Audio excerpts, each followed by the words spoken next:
नमस्कार। मैं doctor Santosh Kumar, joint former medical lab technologist India, national association medical lab professionals को नव वर्ष की हार्दिक बधाई देता हूं एवं शुभकामनाएं देता हूं। इस आशा और विश्वास के साथ में कि जो भारत सरकार का जो स्वास्थ्य मंत्रालय है एवं जो राज्य सरकारें हैं, इस नए वर्ष में medical lab technologist, medical lab owners के लिए कुछ कुछ न कुछ नया लेकर के आने वाले हैं। उनके हितों में अधिकारों के तहत जो है, और आप इंफॉर्मेशन भी देख पा रहे होंगे, न्यूज़ भी है, इस पर हम चर्चा करेंगे कि बेसिक लेबोरेटरी का संचालन कर सकेंगे लैब टेक्नोलॉजिस्ट। इसमें क्या कहा गया है, ऐसा इसमें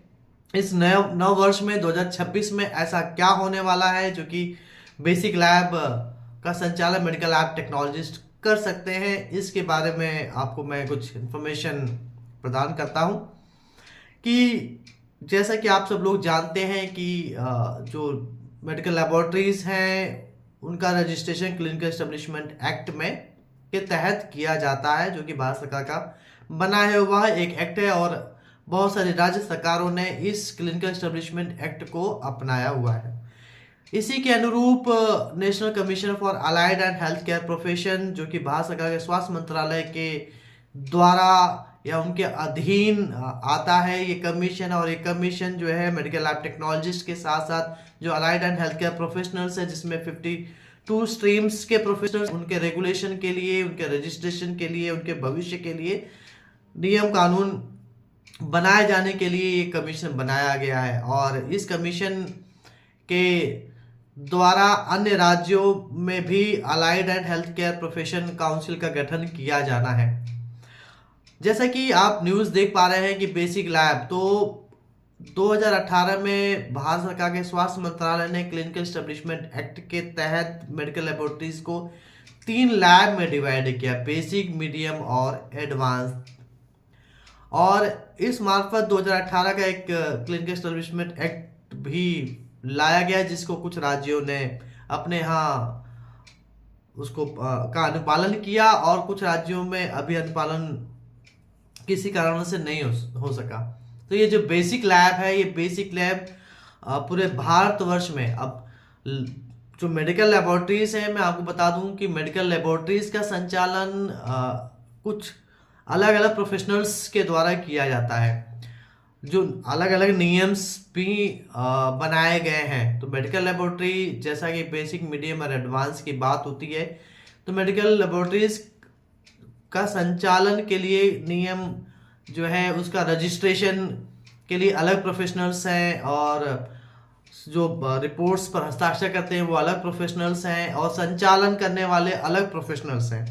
जैसा कि पूरे भारतवर्ष में 60 से 70% जो लैब्स, जो मेडिकल लैबोरेटरीज चल रही हैं, जो बेसिक लैब्स हैं, जो शहर में भी चलती हैं, ग्रामीण में भी चलती हैं, और ऐसे जगहों पे भी चलती है जहां पर स्वास्थ्य सेवाएं थोड़ा बहुत तकलीफों से पहुंच पाती हैं। तो ऐसी जगहों पर जो है मेडिकल लैब टेक्नोलॉजिस्ट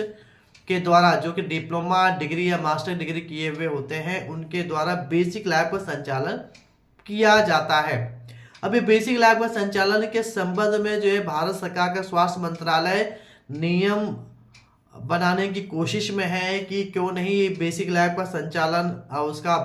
के लिए रेगुलेशन बनाया जाए, और ये basic lab medical lab technologist एक क्वालिफिकेशन तय करते हुए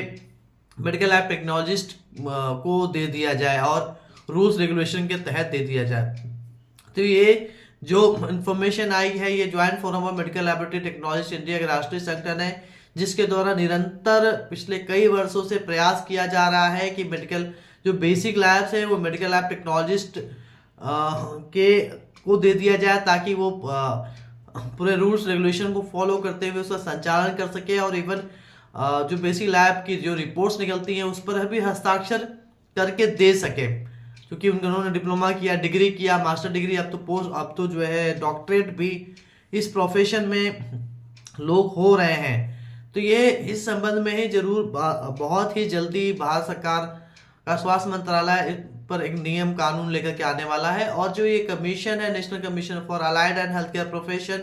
ये भी कुछ न कुछ नियम बनाने की तरफ अग्रसर है। इस संबंध में जो है हम आपको इन्फॉर्मेशन दे रहे हैं ताकि आप ज़्यादा से ज़्यादा लोगों को तो पता चल सके। और जो ये मेडिकल लैब टेक्नोलॉजी का जो प्रोफेशन है, जो कि जिसमें बहुत सारे लोग कहते भी हैं और हम मानते भी हैं कि मेडिकल साइंस की रीढ़ की हड्डी है, क्योंकि 80% क्या 90% जो डायग्नोसिस होती है वो लैब रिपोर्ट्स के बेसिस पे ही होती है। और जो जो